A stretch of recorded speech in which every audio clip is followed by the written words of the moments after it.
এবারের বর্ষাকালে দীর্ঘস্থায়ী হবে আর সেই সংবাদ আবহাওয়া দফতর থেকে শুনেই জলপাইগুড়ি শিল্পীরা এখন দুর্গা প্রতিমা বানাতে ব্যস্ত।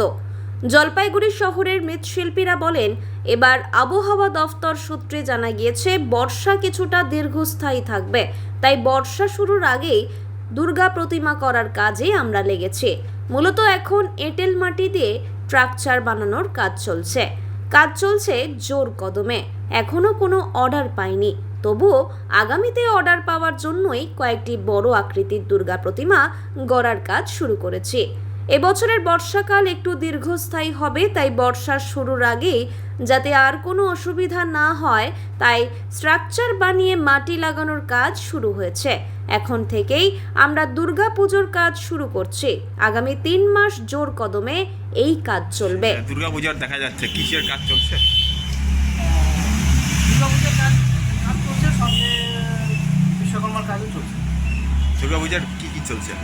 দুর্গাপূজার কাজের প্রাথমিক যে কাজগুলো হয়, কাঠামো বানানো,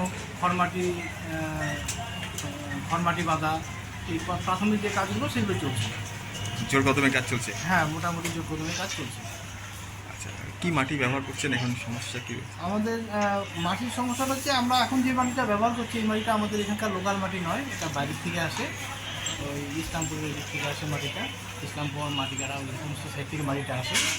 তো এই মাটিটা একটু তুলনায় এর মধ্যে আঠার ভাগটা বেশি থাকে, একটু হার্ড হয় মাটিটা, তাই ওই খড়টাকে শক্ত করার জন্য এই বাইরের মাটিটাকেই আমরা ব্যবহার করি। বৃষ্টি হবার আগেই কি তৈরি হয়ে যাচ্ছে না? হ্যাঁ, আবহাওয়ার যা পূর্বাভাস দেখা যাচ্ছে তাতে এবার বৃষ্টিটা একটু দীর্ঘায়িত হবে। তো সেক্ষেত্রে হয়তো আশ্বিন মাস পর্যন্ত বৃষ্টি হওয়ার সম্ভাবনা আছে। তো পরবর্তীকালে বৃষ্টির চাপটা যদি বেড়ে যায় সেক্ষেত্রে প্রতিমা শুকোতে একটু সমস্যা হবে। সে কারণে প্রাথমিকভাবে আমরা কিছু কাজ এগিয়ে রাখছি, যাতে বৃষ্টি হলে পরেও কাজে কোনো অসুবিধা না হয়।